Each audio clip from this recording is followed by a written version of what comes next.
Okay, let's get started then. So, officially welcome, everyone.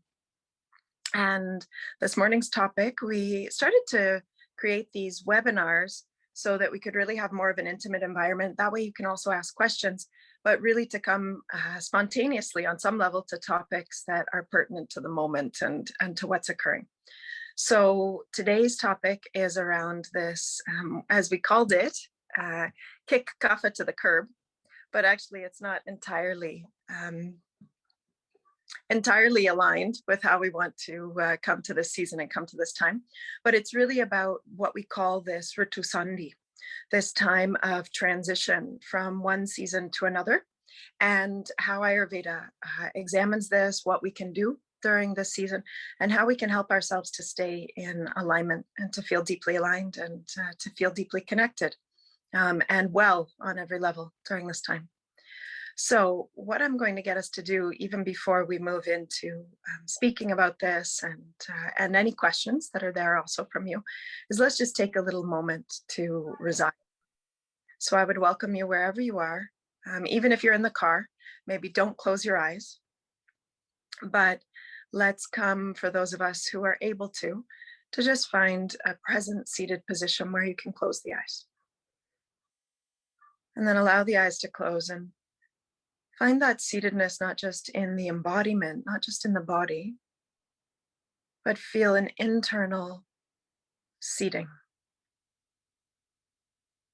an internal sense of arriving, landing, of dwelling and being placed in the core of our being, a certain effortlessness in our here-ness.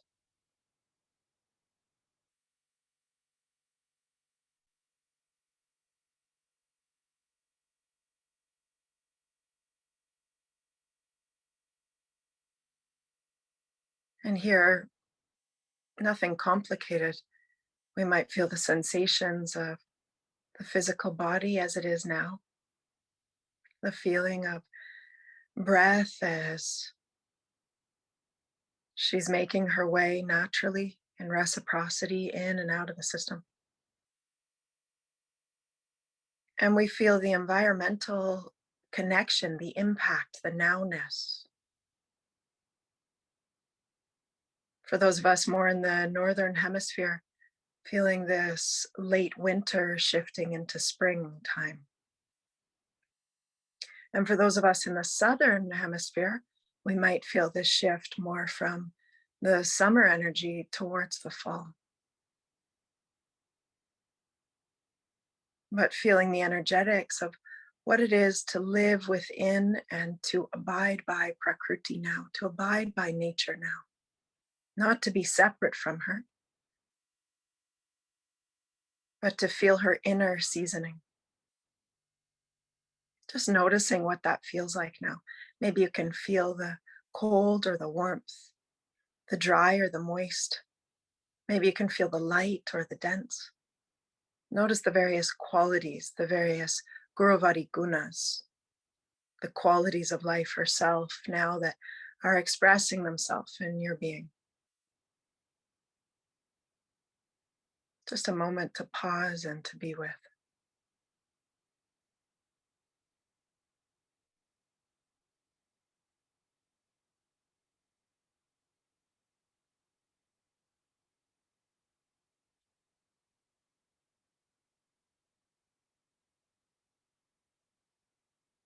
Then enjoying dwelling with another couple breaths here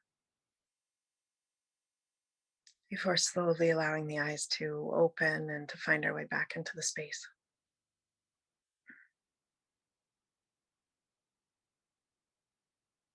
Okay, so everyone is in now.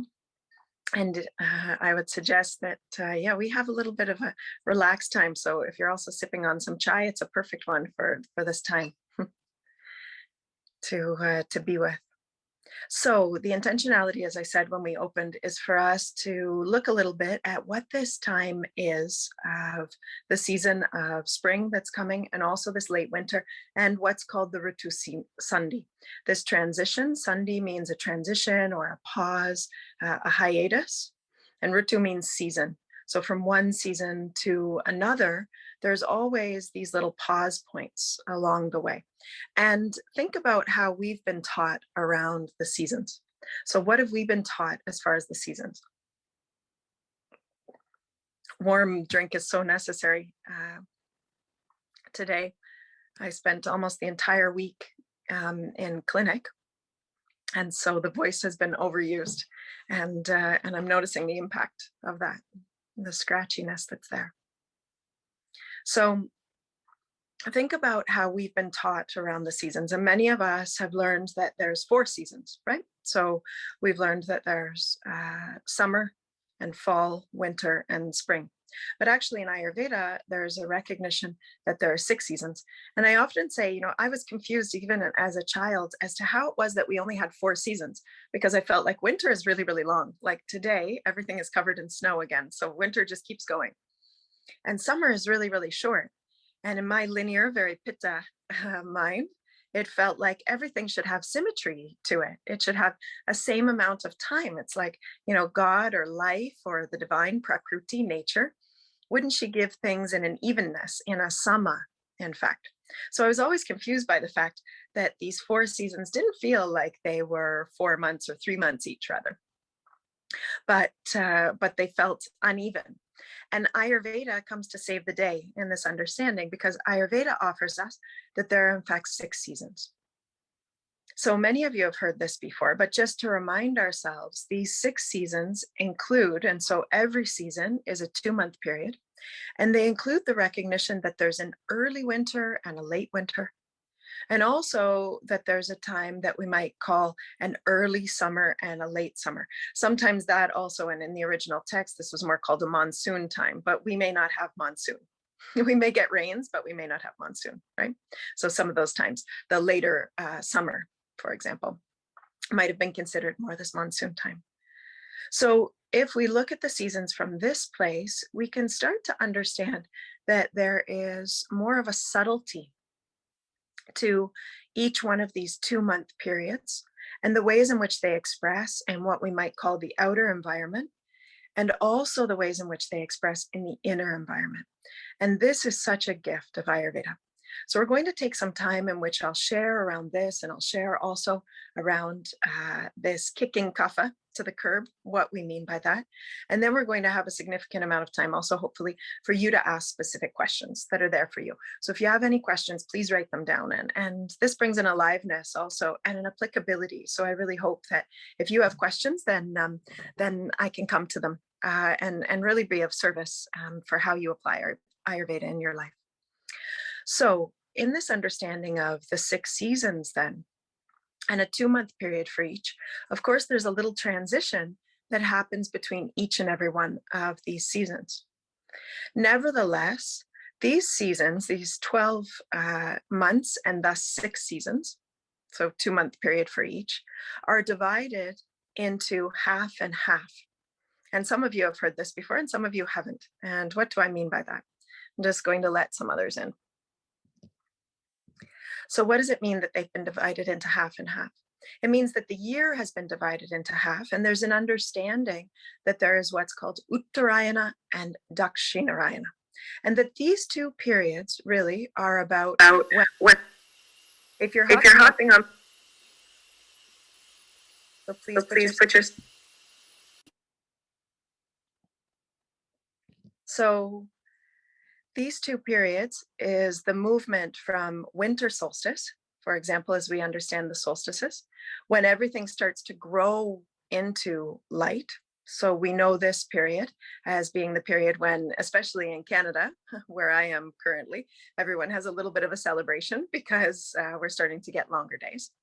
And then we have a second period. So that period usually happens, as we all know, in the period around December, January, and through there, where we start to get this turn, right? This transitioning. And then we have a second period, which happens when? In mid-July. And so that time is when we turn towards having less light. And so there's an inward moving. And even just that acknowledgement, even just that awareness of the fact that there are these 2 turning tides, can really, as Ayurveda offers us, bring us a knowledge of our lives and bring us a knowing of how it is to abide by and to live in alignment with these natural energies. And why does Ayurveda offer us that? Because Ayurveda and everything that it offers, all of the wisdom, because that's truly what it's offering wisdom that already lives here. It's offering buddhi. It's offering a recognition of the intelligence that already is within us. So it's almost like if there's been a forgetting, Ayurveda comes in and points the way and creates space so we can remember what we've already known. And so, in this way, in various ways, it offers wisdom for us to acknowledge what we're already impacted by, if I can say it in that way. And that's what I really noticed for myself, is that it's not about learning something new, although it may feel very new and fresh, or about learning to do something new or accumulating new things to be done. But instead, what tends to happen is it starts to remove the veils of forgetting or the learning and we could say the habituation and the patterning that we've learned maybe through our culture or society or our family that have led to a forgetting of this naturalness. And so what Ayurveda is really allowing us to do with the wisdom is it's allowing us to come back more and more to this naturalness. And I say this again and again, it becomes more natural rather than an accumulation of a whole host of new things that have to be done to fix ourselves and to to basically build ourselves. You know, there's often this idea that that when we're not just with Ayurveda, but with various approaches of wellness and health, that that we're doing something to accumulate new ways of being. But in fact, and in this understanding of the seasons, what we're doing is coming to a recognition of what's already felt and known. We abide by the seasons already. So whether or not we know it or we acknowledge it or we're aware of it, our system is constantly in alignment with and living out this universal truth, living out this buddhi, living out this macrocosmic intelligence. All of the processes of our body, from our digestion to our hormonal system, to also the way in which our three brains, so I already said our digestion, but our gut brain, our heart brain, and our cerebral brain, they're all not only impacted by, because that would say that the seasons live out there, but they're rhythmed by, there's an internal rhythming that has seasonality within our bodies also. For example, our digestive fire is like a furnace. And that furnace, just like the wood stove that I have here, has to work harder or less hard, depending upon which season it is. Our bodies know this, they live by this. And so, in that way, just starting to align, for example, by that understanding that with winter solstice, we start to grow into light. There's a sense of growing and upliftment and a slow feeling of moving towards extroversion starts to happen. And that with summer solstice, there's an inward turning. So there's more of an inward turning, more of a settling, and then eventually a sense of hibernation. And so, what happens during this season? And so we'll go through these quickly, but the season that we're emerging from or that we've been in is what we call late winter for most of us in the Northern Hemisphere, if I can say it in that way. This is the late winter season. And this late winter season has a very specific energy, as does the season we're moving to now, which we may all call spring. So, especially those of us again in the Northern Hemisphere, this is felt as the spring energy that's coming. And as we move from this late winter into this spring energy, they have a similarity. But there's also an understanding, according to Ayurveda, that there are seasons in which each and every one of us will feel deeply aligned and we'll feel almost like this is our place, this is our home. And there are other seasons where we're going to feel a bit like, oh, I feel more afflicted, or I feel less in correspondence. I feel less in Ayurveda. I feel less in the knowing of my life, less in the, let's say, alignment with my aliveness during the season. So, in that way, we can start to, even right now, as I'm saying this, think about how the seasons have internally lived in you and how you felt aligned or misaligned throughout your life, or how you felt maybe celebratory. We might be able to say it in that way. You felt like in certain seasons you were really celebrating what it is to be in this embodiment, that the entirety of the processes of a healthful body, felt deeply fragrant, if we can say it in that way, that everything felt really aligned and alive and in celebration, that the mind felt also in its own alignment. And then think of other seasons where you might have this constancy throughout your life, where there has been some sort of either affliction, like, for example, some of us during this season might feel something like cold and flu that starts to come on, or we might feel heaviness and lethargy, and we're going to get to that. Or you might feel during this season really balanced, and you might feel like it's been a good time of cocooning and settling and stabilizing. You see, this is one of the gifts of Ayurveda, is that when we know the uniqueness of how life plays through us, each and every one of us, because Ayurveda honors that, it honors that each and every one of us has our own unique expression. And many of you on the call already know this, right? So this understanding of Prakriti, that each one of us has our own constitutional expression, and that constitutional expression is no mistake, that we all make up a great tapestry on this earth, and each one of us is individual in that way. But when we come to know that and see that, that's why some of us feel great in certain seasons and some of us don't.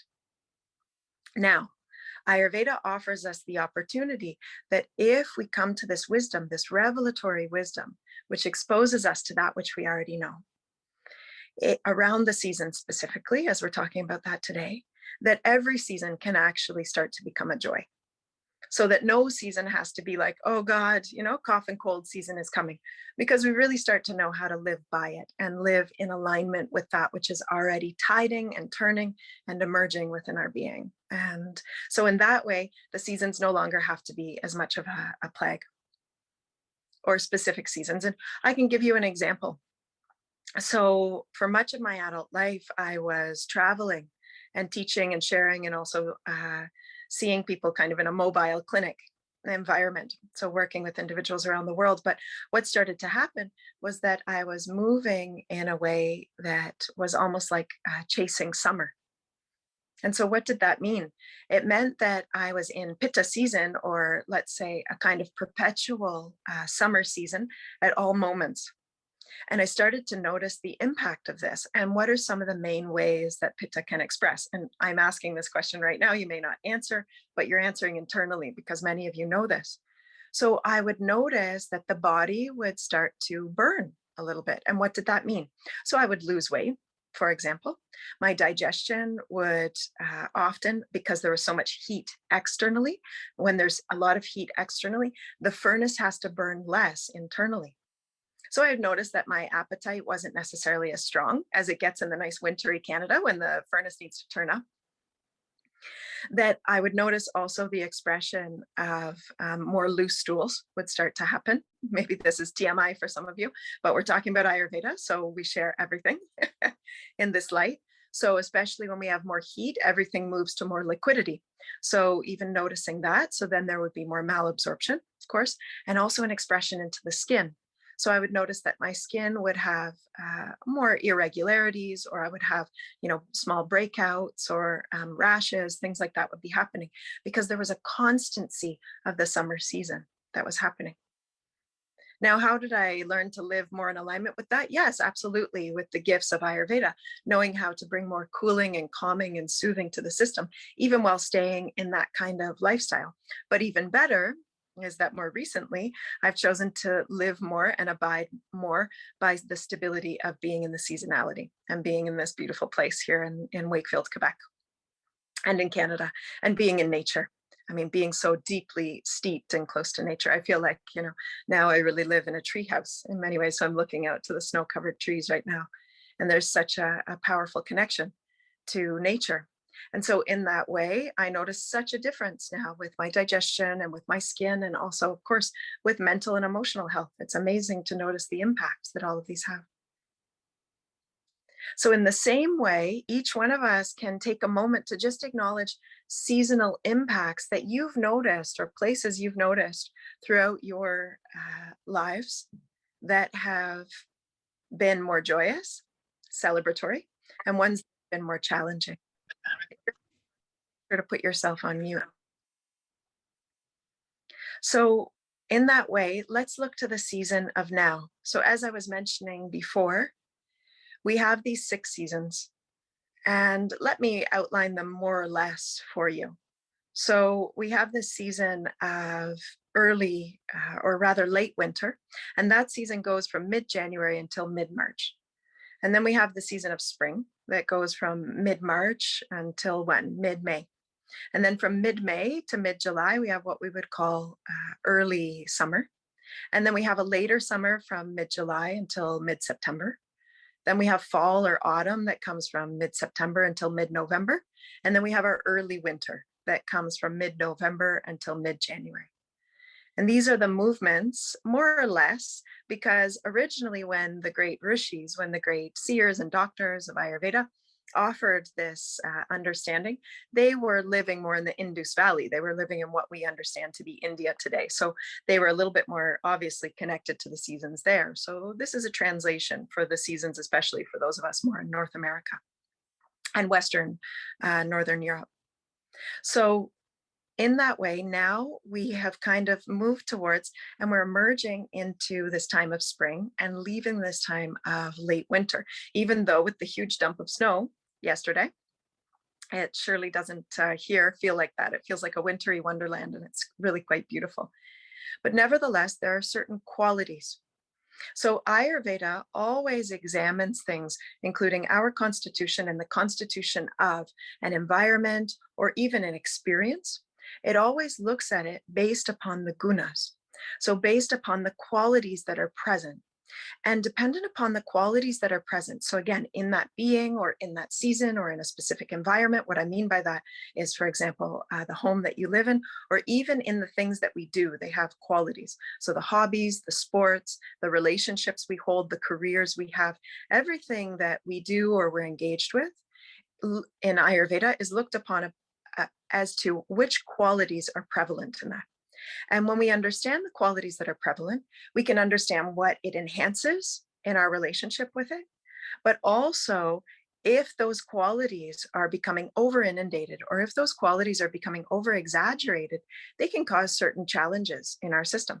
And by understanding those qualities, we can also understand there are opposites to them. And this is a huge gift, a huge boon from Ayurveda, which is that if we understand that there's an opposite to each quality, then by applying the opposite, we can bring medicine if that quality has found its way to be over inundated or overexpressed, if we can say it in that way. And I'm simplifying, but this is actually quite the science of Ayurveda. So for example, when I was talking about heat before, if there's excessive heat in the system, then obviously we know that we can bring some coolness. If there's dryness, then we can know that we can bring some moisture. If there's a lot of movement in a certain situation or an environment or in our system, then we know that we need to bring stability or density. So what are the qualities then of this time? And this time, these seasons, and each one of the seasons is understood by its qualities, and those qualities make up specific doshas. So what does that mean? That means that there are certain qualities that are the makeup, the constituents of certain doshas. And the seasonal qualities that we see expressed in late winter, excuse me, and the springtime are the qualities of kapha. They're the qualities of what? Of density and moisture and coldness. What else do we have? We have a certain oiliness, heaviness, stability, a softness and a smoothness. All of these qualities that we see expressed in nature and in our being as well, in our bodies and our minds, because we'll look at that, they tend to be expressed during the season. All of those are really present in this late winter season and in the spring season. And this is no mistake. So why did God, Goddess, Prakruti, nature offer these seasons? It's not a mistake. And I so often say this because a lot of us think, oh goodness, some of those seasons are out to get me, right? So if we have challenges with a certain season, like why would I ever want a kapha season if I feel sticky and bogged down? Actually, in a balance, in a harmony with the kapha season, when we have the wisdom of harmony with it, we should feel the right gift of that kapha season. And what's the right gift of any season? Well, all of the seasons having their right place, it's just like all of the doshas having their right place to allow for certain structural occurrences in our embodiment and certain functions. What do I mean by that? So Kapha Dosha in our body, it allows for stability and lubrication, for example. It allows for the functions of things like the bones and the musculature, and also for example, the bulkiness of one's stool, the firmness that is needed into our skin, the holding container of our embodiment as well, but also the calmness and the collectedness that can be felt in one's mind and also in one's emotional fabric. And then pitta, for example, it's needed in our embodiment for metabolizing and for transformation, all the various digestive processes that go on both in the physicality and also in our minds. And it expresses that through the digestion, and it expresses that also through the blood, and it expresses that through various processes like in the liver. So it's required in everybody's system, no matter whether or not that's your primary dosha. These doshas are required in all of our systems. And vata is required for what? For movement, especially. So this aspect of movement finds its way into, even now as I'm speaking, the capacity to allow the thought to move into speech. And for the movements in our mind, the movements in our tummies and the absorption that has to happen, the movements that has to happen in our elimination, the movement that has to happen through our blood, the movement in space as I express myself through my hands. So all three of these are required, whether or not they're our prakriti, whether or not they're our natural constitution. In the same way, all the seasons are required for us to know the fullness of what it is to be alive. If we didn't have movement, or we didn't have metabolizing and digestion, or we didn't have stability, structure, and lubrication, this embodiment and also this mind wouldn't be able to function. And so in the same way, the seasonality and the planet and the embodiment of life herself wouldn't be able to function without these seasons. And so we need these seasons. So it's not a mistake. They're not out to get us. It's not something we have to work towards, or work against. It's actually a recognition that they're given for certain purposes. So this late winter and spring season is given to us for what? It's given to us as a time of stabilization and density and feeling really contained and secure, feeling the qualities of safety, allowing the body to slow down, allowing ourselves to feel deeply nourished also. So it's a time where some of you get concerned because we might gain weight. So today I was noticing, there's more of this kapha, water that's held a little bit in the body, especially as spring comes. These things are absolutely necessary because we need them as we move towards the seasons. From spring, there's a blossoming. We need all of that collected energy so that we can blossom with grace, and then we can move into fruition in the summer, whether or not that's physiologically. We need to use our energy a lot in the summer season with longer days and maybe more output, and also with the heat. The heat, if we didn't have any moisture or density in our bodies, what would happen? They would dry up, they would burn out. So there's no mistake to this time. And also similarly, our minds need this. They need a time of hibernation and density and stability and recollection, if we can say it in that way. If we didn't have that, and we were always going and we always had this extroversion and extra sunlight, etc., what would happen to our minds? And so this is even an inquiry for those of us who deny the winter or say that we hate a season. What we're really saying is that we hate life herself on some level. And so a certain acceptance of seasonality and a certain love for the placement of seasons is also about the coming home, finding intimacy and the right placement with the season. If we're saying that we hate a season or we hate a specific time or really not enjoying a specific time of the seasons, it's probably pointing us to a misalignment, not truly inviting an alignment between our prakriti, our constitution, and that season. Now, what can happen is for those of us who have the same prakriti as a specific season is presided over. So for example, now being more of a kapha season, sometimes it can feel like a certain yesness, like it's our place, but also like often happens with whatever is our primary dosha in our prakriti, it can be the one to get out of balance and to move into excess. So for some of us, if we have more of a kapha dosha in our system during a kapha season, and what we have in late winter, and I'm going to explain this to you in a moment, but we have what we call our accumulation of kapha. And in spring, we have what we call our aggravation of kapha, if it does aggravate. is that we can start to feel like, ooh, if I haven't been taking care of the kapha in my system, I get overly heavy. I get overly dense. I get overly lethargic. I start feeling like I become overly watery. And that can be physically, that I feel like there's a lot of retention, but also mentally, emotionally. I start feeling like there's a lot of flux and a lot of sadness or withdrawal, or feeling like I'm overly melancholic, depressed. All of those qualities can start to come both in body and also in mind. And it doesn't just come for a kapha dosha individual, it can come for any of us if we haven't been taking care of the alignment. But sometimes for those of us who have the dosha, who have, let's say, the presiding dosha of that season, it can feel both like a gift at home, but if it's not balanced, it can feel like it can become more and more excess. So something I said a moment ago, I think is another huge gift of Ayurveda that's important, which is that there is a season of accumulation, a season of aggravation, and a season of alleviation. That Prakriti, nature herself, also offered this blessing. And this is huge. What does that mean? There's a season in in each one of the doshas where the dosha starts to accumulate. It starts to rise in nature and within ourselves as well. So late winter, we can say that density, the sense of the especially the wintry kind of heaviness, all of this is starting to increase. But spring season, when it gets really, really moist, really watery, really muddy, maybe sleety even a bit, right? We get that mushy kind of snow, all of that wet kind of cold as well, is when kapha is really, really increased and can become aggravated in our systems if we haven't taken care. But it's almost like it goes through a collective, a seasonal and environmental, not aggravation, but amplification. It's really the kapha season.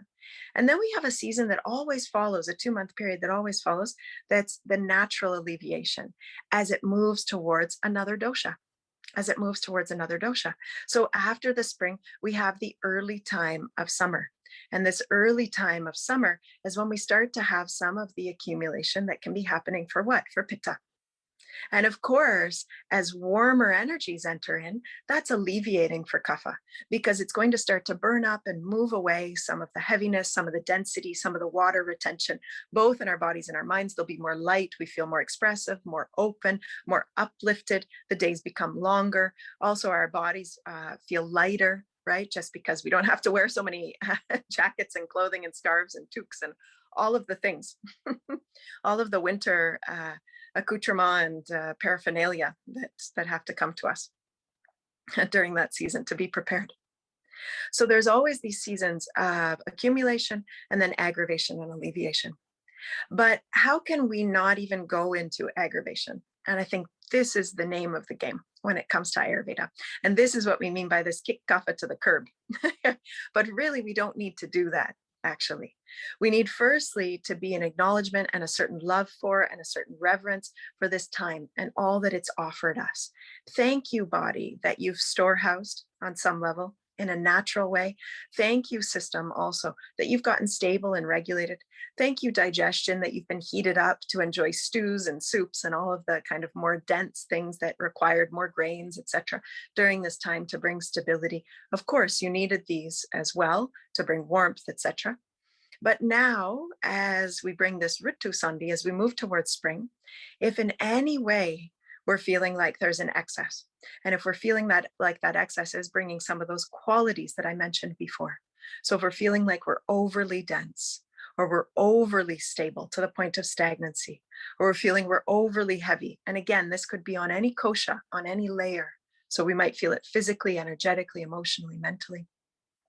If we're feeling like we're overly watery, if we're feeling like we're overly oily, that oil is like mucus, but oil in the skin, but maybe also oily mucusiness coming out through the various orifices.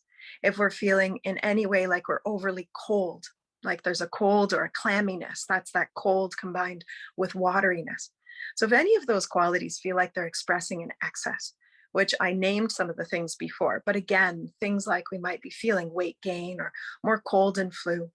And we might be feeling that in the body, we're just generally lethargic, more fatigued from a heaviness that we're feeling, like we want to stay in bed for longer or take longer naps, that we're feeling a little bit atrophied, like the whole body is holding. So we're a bit stiff. There's a stiffness from Vata, but there's also a stiffness from Kapha when everything just feels a little bit bulky. We might be feeling that. If we're feeling like our stools are a little bit sluggish and our digestion isn't moving so much, or that there is more and more expression of mucus, as I said before, moving through, whether that is through the lower part of the body or through the upper part of the body. And if we're feeling psychologically like there might be more of this heaviness, lack of motivation, a certain laxity, almost a flaccidity, like we're feeling flaccid, like that purposefulness, or just feeling simply depression. This can really come for us situationally, or we could say seasonally, right? We know this seasonal affectivity disorder. So feeling that seasonal depression. So if any of those are feeling there, what can we do? We can bring the opposites to those qualities. And this becomes a very simple, beautiful presence-based offering of Ayurveda. And that's why I always say Ayurveda is this presence-based medicine. When we get present to the qualities, to the gunas, then we know the medicine, we know the chikitsa, we know the treatment. So when we notice these symptomologies that may be arising in dis-ease, when we can see, oh, okay, I'm feeling these things are coming up, and they all have a quality of maybe feeling overly heavy or feeling overly dense or cold, etc. Then what can I do to bring the opposite? And it becomes a very commonsensical medicine, actually, in many ways. So in the body, if there's more weight gain and if we're feeling more dense and heavy, more bulky and cold, then what do we need to do? If we're feeling more lethargic, then obviously we need to warm it up and get moving. So how do we do that? And that's why almost always with my Kapha patients, with my Kapha rogis in this later winter season, I'll say, what's your exercise plan? Because we've got to get back towards our Vyayama. We need to get back towards our exercise. If you've been missing your exercise, and even if it's 10 minutes a day, so I'll say 10 minutes for 10 days. There was a beautiful snow falling that just happened, like from one of the large trees out the window. It just poof against the window. It's really beautiful. So maybe that's the alleviation expression right there, just alleviating, right? So what does the exercise do? It starts to move in the opposite way. It brings warmth, it brings upliftment, it brings a movement also where there's steadiness and heaviness and stability, right? So those qualities can bring the opposite. And what about in the mind? What kinds of things can we do in the mind that can be helpful?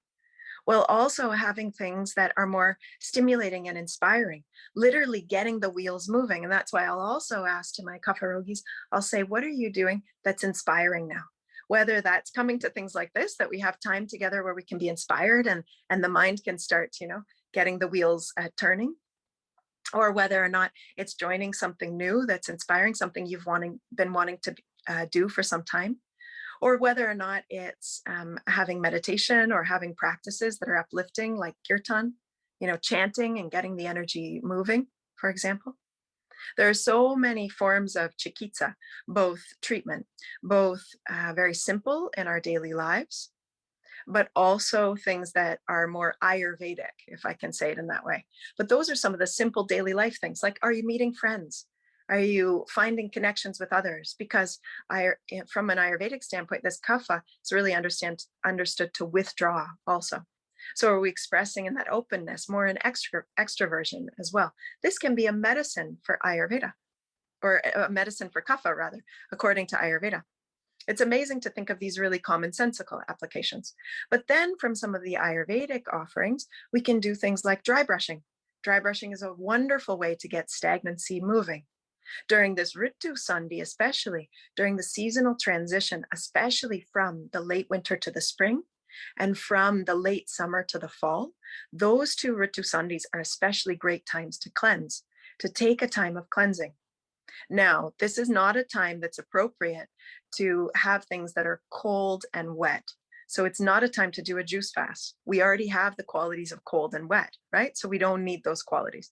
We need qualities that are still warm and stimulating and cleansing. So for example, think of doing a khichdi cleanse. This is a wonderful time that you can do that, or a soup time, a manotaya, just on warming soups with a little bit of extra, like we have at Rasa, our Kapha spice churna, our Kapha spice mix. It's a wonderful time to use that in our meals, to stimulate our Agni, our Jatar Agni, our digestive fire, and get things moving, or start taking that. So even doing a mono diet time during this time, but how else do we cleanse? So having a warming, cleansing beverage, like something like a lemon and ginger tea, it's a wonderful way. Or even just adding a little bit of black pepper to our chai or to one of our teas or to our tulsi. Tulsi is a wonderful way to clear the channels. So if we're doing a cleanse during this time, we might drink some of those teas, like I was drinking my chai right now. All of the masala, all of those spices that we know about, like star anise and clove and cardamom and cinnamon, black pepper, all of these are wonderful for moving out ama, the stuckness that can happen in the channels with excess kapha, especially. So it's like this sludginess, and it can literally start to warm it up and liquefy it to move out of the system. And then meeting this also with a time of dry brushing, a time of our vyayama, of our exercise, and a time of watching our impressions. So actually in Ayurveda, when we talk about what we eat, when we talk about ahara, what we're actually talking about is not just what we eat here, but what we eat through all five, through all five senses. So it's about what we eat, what we drink, what we take in, also through these impressions, through all the senses, and even the breath that we're breathing. So doing breathing practices during this time, like Bastrika Pranayama, bellows breath, and Kapalabhati. And if you haven't done those, come to the sadhana membership that I have, because we practice these during those times. So some of you ask me consistently, where can I find more information about some of the yoga practices that align with Ayurveda? Come and join us, because that really helps you to get stabilized in some of these practices. So you can take this time as almost a reset to really clear and cleanse during this time. And then it really prepares us for the spring season, or it moves out. If there is going to be any kapha that might aggravate in the spring, we get ready for it. So we really start to move it out of the system. These are all ways that we can do this. Even at this time, we also have our Slim and Trim potion. And really what it is it's a kapha reducing potion. It's a mixture, a formula that really mixes classical herbs as well as Western herbs. And I mean classical Indian Ayurvedic herbs as well as Western herbs that can really help to clear channels. So it's a wonderful way that we can clear kapha from the channels, for example. So there are a lot of different ways that you can meet these opposites, but especially taking a period. And this Ritu Sandhi is a 14-day period. So this transition between the seasons is a 14-day period. And it's especially the time when we are more apt, if we haven't taken care and we don't take care, to catch the season or catch the seasonal imbalance. It's the time when we will have the most aptness, if I can say it in that way, to get a cold or flu, or to get, for that sluggish digestion to find more stabilization and to become more of a problem, for example, or for the weight to become a little bit more sticky in our system, or for the depression to become a little bit more sticky. So it's a perfect time to say yes to the season and then say, okay, how can I bring balance and harmony to it as well at this time? There are an endless amount of options according to Ayurveda when we look at the five senses and how we bring balance. So from the standpoint of kapha and balancing at this time, what are the impressions we're listening to when we're watching? If we're watching too much heavy, bogged down, depressing news, what happens to our system and to our minds? So watching inspiring things, listening to inspiring things, smelling inspiring things, even Ayurvedic aromatherapy is so inspiring. So using more citrus scents and uplifting scents and scents that are more widening and create more spaciousness. So for example, this morning I was putting lots of bergamot in the space. It has a bit of sweetness, but it also has this lightness, right? So it brings a lightness to the space with a little bit of clove as well, which in that way brings that warmth. So what we smell, what we look upon, what we hear, and of course, what we put into our mouths. So thinking about our diet as well, it's a great time, as I said before, for a mono diet, or if we're not going to do that, really thinking about clearing and cleaning out. Thinking about how do I then during this time make sure that I'm not having overly heavy, processed, dense, oily, right? All of those qualities of kapha that might bring more sludge to the system. How do I lighten it, but not have light salads or light juices? And what that really looks like is having a plant-based, more of a plant-based diet during this time, less heaviness of excess grains or excess dairy. And then really think about some of your more steamed veggies, or having things that are lighter, like a khichdi, which involves lentils and some rice and some veggies. It's a perfect combination, actually, and using your kapha stimulating and pacifying digestive herbs. I see some questions, and I would really welcome you now to put questions for the last few minutes that we have also. Suganti's asking, how do we deal with seasonal allergies during the season? Are there any potions to help alleviate itchy eyes and runny nose? It's a great question. So during this time when we have those itchy eyes and runny nose, it's less about applying something to the symptoms and more about dealing with the underlying cause, which tends to be all of this kapha that's in the system. So clear out the kapha with many of the things that I've mentioned now, and that we'll often notice that these seasonal allergies won't come up as much. Now, one thing we can do is clearing the nose with neti, but also applying nasya drops. This is one of the best ways that we can do, whether or not, one of the best things we can do, whether or not it's the nasya drops from Rasa Ayurveda, or it's using more of a traditional nasya like anutailam. This is a great way that we can clear the channel as well. And it can really help not only with the nasal channel, but also in and around the eyes. Other questions that might be there? Anyway, to help with the time change, it's a great one. We have this fallacy, right? This idea that the government said that we have to change our times. And so of course, this affects our system as well. And especially we're leading up to that. So tomorrow we're going to have this time change.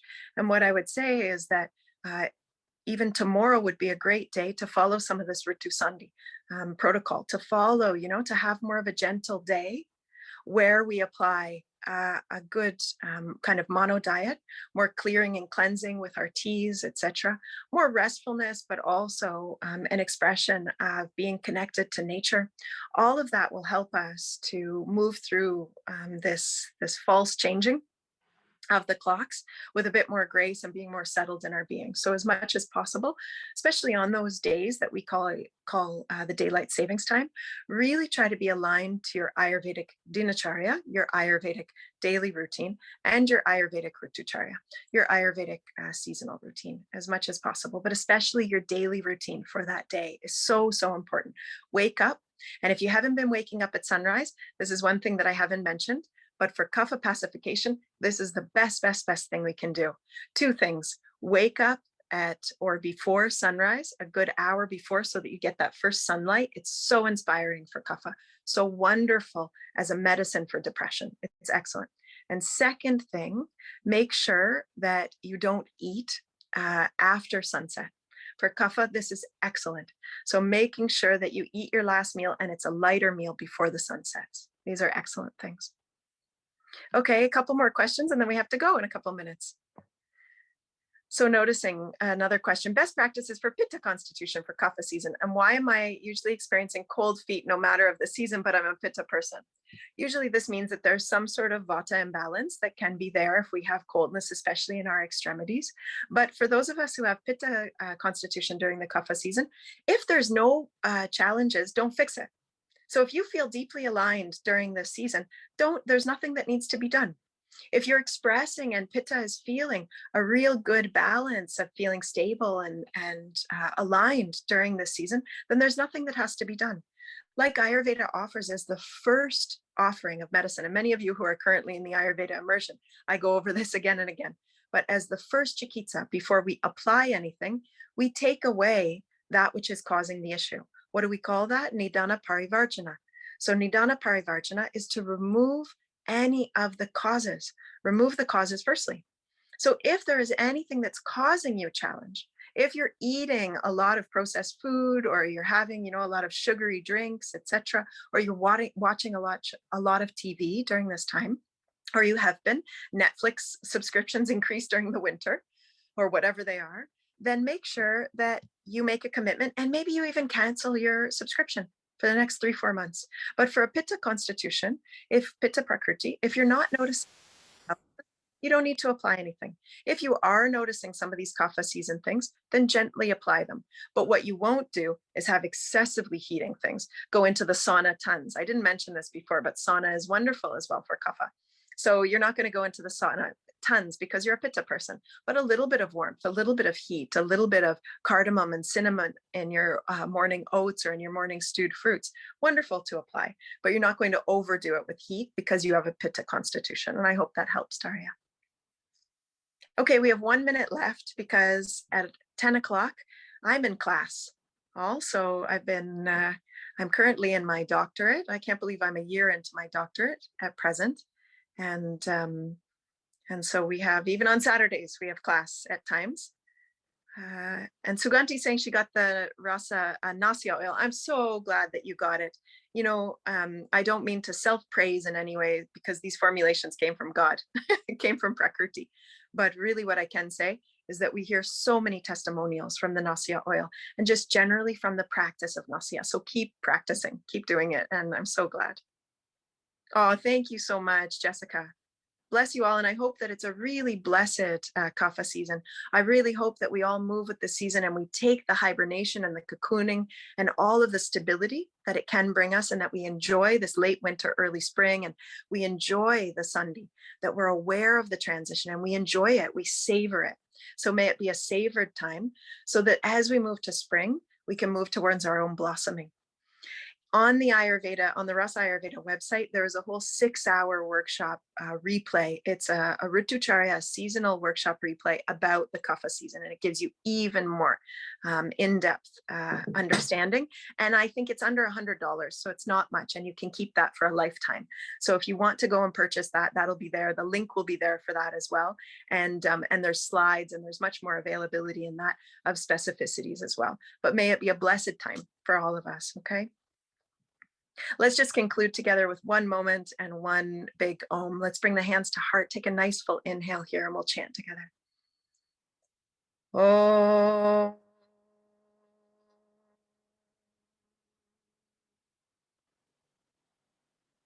Jay, a deep thankfulness to all of the great beings in the lineage that allows all of this to be shared, and for all of us to have this wisdom and this knowing and the freedom in our hearts and our beings and our lives. Jay Ayurveda and Jay Dhanvantri.